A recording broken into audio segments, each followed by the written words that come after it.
Hello and welcome back to my channel. I'm Samantha Thomas, and today's talking point is going to be about the Alliance for Responsible Citizenship, also known as ARC. As I think this is the ideal organisation that embodies the reason I decided to carve my own little space on the internet to shed some light on the shadowy events which crossed over with my professional world and understanding of health and well-being. So this episode will give a full overview of what ARC is, who its founders are, and the mission it has taken upon itself to shape Western culture. So, ARC is an organisation founded by psychologist Jordan Peterson, Member of Parliament Baroness Phillipa Stroud, and British investor Paul Marshall, as well as the 11th Deputy Prime Minister of Australia, John Anderson, and this was founded in June 2023. And this is no small matter. Just those name alone give this organisation a lot of gravitas, whose headquarters are situated also in Pall Mall, London. And as if that weren't enough, the primary investors and shareholders are Dubai-based investment company Legatum, British investor Paul Marshall, as already mentioned, and the founder of Legatum is a nice chap called Christopher Chandler, a New Zealand-born businessman who also sits on the advisory board members along with 31 others that also include Baroness Stroud and Paul Marshall. So the aim of ARC, and this is the important bit really, so this is where we start to tie in how it melds with cults and conspiracies and modern democracy and all that kind of thing. So the aim of ARC is to unite conservative voices and propose policy based on traditional Western values. The purpose of ARC is to renew Western culture. And the claims of ARC believes the Western world is plagued by self-doubt and confusion regarding its values and beliefs. And to evidence this belief, or Mirador, if you will, they use a Christian church, claiming its breakdowns in cohesive and social norms. The West no longer has a binding narrative, and this is leading to a geostrategic vulnerabilities. And that's a quote from John Anderson, the 11th Prime Minister of Australia.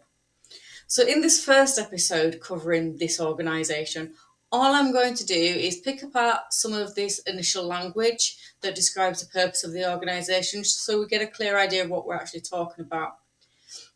And then from there, we'll move forward and we'll explore each of the board members through the weeks, if you stay with me.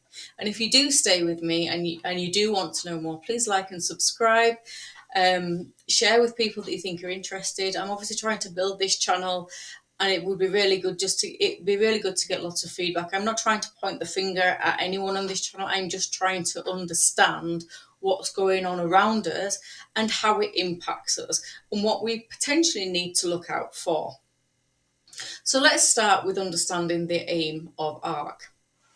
And their aim is, and you'll find this on their website, is to unite conservative voices and propose policy. So they're two key words that in half of that sentence are conservative policy. Moving on to the second half of that sentence, and it's based on traditional Western values. So what they want to do is unite conservative voices and propose policy based on traditional Western values. So we need to then understand what their understanding of traditional Western values are. And bear in mind, these are conservative voices. They've already told us, but just in that sentence, at what angle they're coming in at, because it's a conservative angle. And that conservative angle wants to propose policy. This is nothing new in and of itself. People in Parliament want to do that no matter where they sit, left, right, or in the middle. But it is key to understanding this organisation and the people who are affiliated and supportive of it. So we're left with conservative policy, traditional Western values. So moving on to the purpose. And their purpose is very, very simple. They want to renew Western culture. So we now have a purpose and aim of conservative policy that will renew traditional Western values. And the claim of ARC, let's explore that a little bit. So the Western world is plagued by self-doubt and confusion regarding its values and belief. Conservative voices of current Western society believe that people who don't agree with their values are lost and have no trust in Western values anymore. So I have a video coming up on Western culture, and I'll upload that in due course. Like I say, as I build this channel, I just need to gauge a level of interest first and whether I can get this reaching out there. But in a nutshell, we can conclude that the founding and board members of ARC have taken a leap in judgment in claiming that people within Western culture, which is a large proportion of the planet, in all fairness, no longer knows its values and what to believe in when it comes to creating safe societies. Now, I don't know about you, but I find it worrying that someone's speaking on my behalf with a conservative viewpoint, because I've never said anything to them. And I'm pretty sure, actually, just looking around the internet, looking around far left, far right, in the views in the middle, that people aren't confused about their values. We're confused about what governments and people who are in positions of power over cultures, what their values are. So it's not our values, as far as I understand, that any of us are at odds with or confused about. It's we're confused about what their values are and what they're trying to impose upon us. That's just my take. So please comment below if you've got a different take on that. So, as a citizen of the West, do you know what our Western values are? If so, please leave your answer in the comments. And moving on to that final claim of breaking down the Christian church and its effective, so cohesive social norms. This states that societies that work together believe in the same things, and if they don't, they struggle to coexist. So I don't see that that's true. I can disagree with lots of people on lots of things. Don't take it personally, and I don't mean a personal disagreement. I can coexist with those people quite well.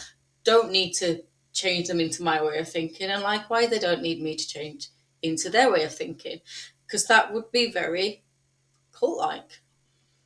And this is exactly why I'm exploring this on this channel, because this is what I'm trying to do, is understand what's relevant to us, that's being proposed to us, that's safe, and a direction that potentially we can all agree, or the vast majority can agree, that's going to be good for the evolution of society, or that's actually what's going to possibly take us back to potentially the Dark Ages.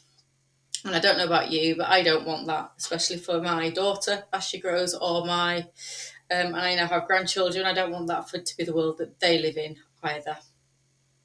So I got a question for you. Do you, as a Western citizen, see that breaking down the traditional Christian church is affecting how we work together? So if we work together, and that working together as a society is a Christian thing, do you think that Christian belief can or can't coexist and work alongside people with other beliefs and still have a safe, productive, free society? I think this is a question that's worth exploring, and I would love to hear your thoughts in the comments on this, because we live here in Great Britain. It's very multicultural. I can't walk down my street, and it's a very small street, and two people will not necessarily believe the same thing, because that's life nowadays. That's the evolution of society, how we've moved, how we've transitioned through places.